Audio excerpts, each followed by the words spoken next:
구약 624면 역계상 9장 1절부터 9절까지 한 절씩 교독하고 마지막 절은 함께 읽도록 하겠습니다.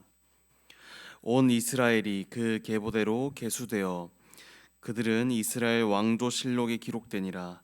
유다가 범죄함으로 말미암아 바벨론으로 사로잡혀 갔더니 땅 안에 있는 성읍에 처음으로 거주한 이스라엘 사람들은 제사장들과 레위 사람들과 느디딤 사람들이라.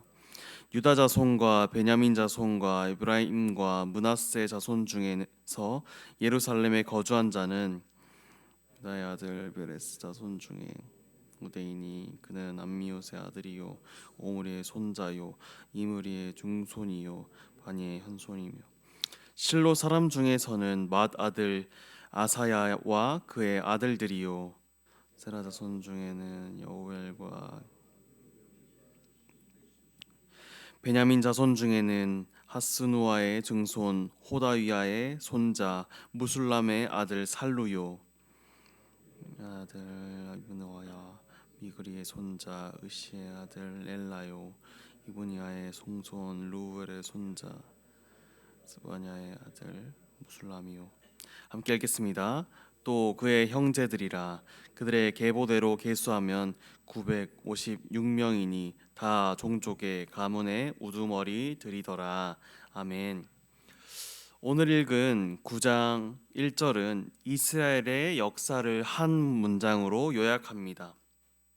유다가 범죄함으로 말미암아 바벨론으로 사로잡혀 갔더니 하나님의 택함 받은 백성이었지만 그들이 하나님께 충성하지 않았을 때 나라는 망했고 성전은 불탔으며 포로로 끌려갔습니다.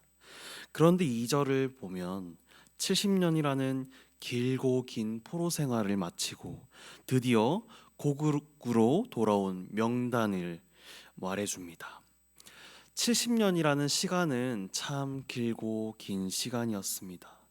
그렇다 보니 지금 살아있는 대부분의 유다 백성들은 예루살렘의 영광을 한 번도 본 적이 없는 손자들, 증손들이었습니다.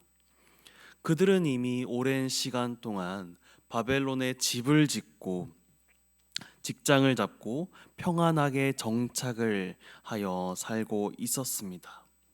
반면 그들이 돌아가야 할 예루살렘은 성벽조차 남지 않은 폐허였습니다. 그런데 그 바벨론의 안락함을 포기하고 아무것도 없는 폐허로 가장 먼저 돌아온 사람들은 누구였을까요? 2절에서 먼저 그들의 땅, 그들의 성읍에 거주한 자는 이스라엘 사람들과 제사장들과 레위 사람들과 느디딤 사람들이라. 왜 하필 성전에서 제사를 지내고 섬기는 자들이 가장 먼저 돌아왔던 것일까요? 그들은 정확히 알고 있었습니다. 무너진 삶, 잃어버린 70년의 세월을 다시 세우는 첫 번째 단추는 눈에 보이는 경제적인 회복이 아니라 집을 짓는 것이 아니라 하나님과의 관계, 즉 예배의 회복이라는 사실을 말입니다. 이어서 3절부터 9절까지는 그 폐허로 돌아온 사람들의 이름이 기록되어 있습니다. 그리고 9절은 그들을 가리켜서 이렇게 결론 짓습니다. 그 계보에 기록된 대로 956명이니 다 그 종족의 가문의 우두머리들이라.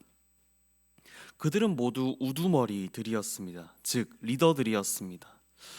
당시 폐허가 된 예루살렘으로 앞장서 돌아온다는 것은 남들보다 먼저 와서 그들 위에 군림하여서 특권을 누리러 온 것이 아니었습니다. 누구보다 먼저 땀 흘려 돌무더기를 다 치우고 언제 적들이 쳐들어올지 모르는 위험을 감수하며 무너진 재단을 쌓아야 하는 고난의 길을 걷는 것이었습니다. 이 지도자들은 내 자녀 세대가 하나님을 온전히 예배할 수 있도록 기득권을 내려놓고 가장 먼저 고생의 자리를 자처한 사람들이었습니다. 성도 여러분, 우리의 모습을 한번 돌아봤으면 좋겠습니다. 우리의 삶에 위기가 찾아오고 힘들어질 때 아무것도 없는 희생의 자리인 예루살렘으로 앞장서 가려 하시겠습니까? 아니면 이제까지 편안했던 안락한 바벨론에 남으려 하시겠습니까? 사람들은 보통 내가 먼저 손해보고 내가 먼저 무릎 꿇고 내가 먼저 낮아지는 삶을 피하려 합니다. 남편이 먼저 변하길 바라고, 아내가 먼저 사과하길 바라고, 다른 사람이 먼저 헌신하기를 기다릴 때가 너무나도 많습니다. 이렇게 연약한 죄인된 우리가 하나님 앞에 나아가지 못하고 죄의 자리에 계속 있을 때 하나님께서는 어떻게 하셨을까요? 하나님의 하나뿐인 아들이자 우리의 영원한 대제사장이신, 우리의 가장이신 예수 그리스도를 통해서 우리가 감당해야 할 모든 죄를 대신하여 주셨습니다. 예수님은 영광스럽고 안락했던 하늘 보좌를 기꺼이 버리셨습니다. 그리고 죄로 인해 완전한 폐허가 되어버린 이 땅에 우리에게 나를 살리시기 위해 우리를 찾아오셨습니다. 누군가에게 십자가를 지라고 명령하시지 않으시고 친히 갈보리 언덕에 자기의 몸을 찢으시고 하나님과 우리 사이에 무너진 성전을 완벽히 다시 세워 주셨습니다. 이 놀라운 십자가의 은혜의 조건 없는 사랑이 오늘 우리를 의무감이나 억지가 아닌 자발적인 헌신의 자리로 이끌어냅니다. 사랑하는 성도 여러분, 오늘 여러분의 가정과 직장 그리고 우리 교회가, 우리의 모든 삶이 바로 눈물로 다시 세워야 할 예루살렘입니다. 오늘 하루 살아가시면서 내 삶은 왜 이럴까? 내 자녀는 왜 이럴까? 내 배우자는 왜 이럴까? 세상은 왜 이럴까? 등 원망하는 바벨론의 자리에 머물지 마십시오. 나를 위해 기꺼이 이 땅에 오시고 희생하신, 하늘 영광을 버리신 예수님의 그 은혜를 붙잡고 오늘 내가 속한 곳에서 가장 먼저 엎드리는 영적인 리더가 되게 하여 달라고 기도합시다.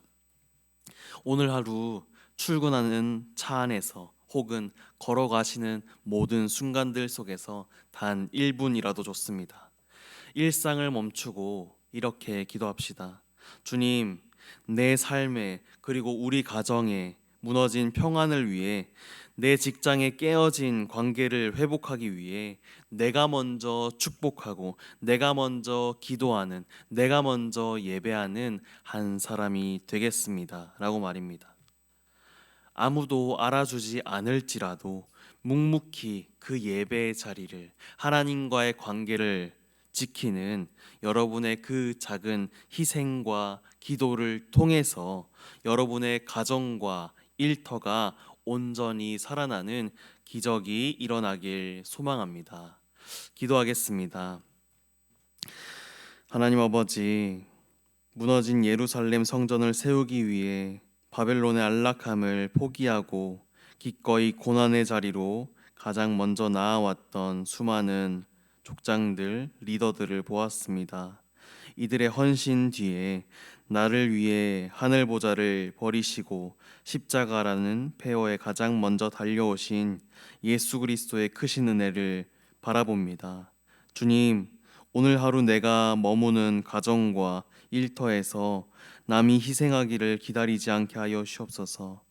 주님이 주신 은혜로 내가 먼저 기도의 자리를 지키고 내가 먼저 섬김의 제단을 쌓는 삶의 영적 리더들이 되게 하여 주옵소서.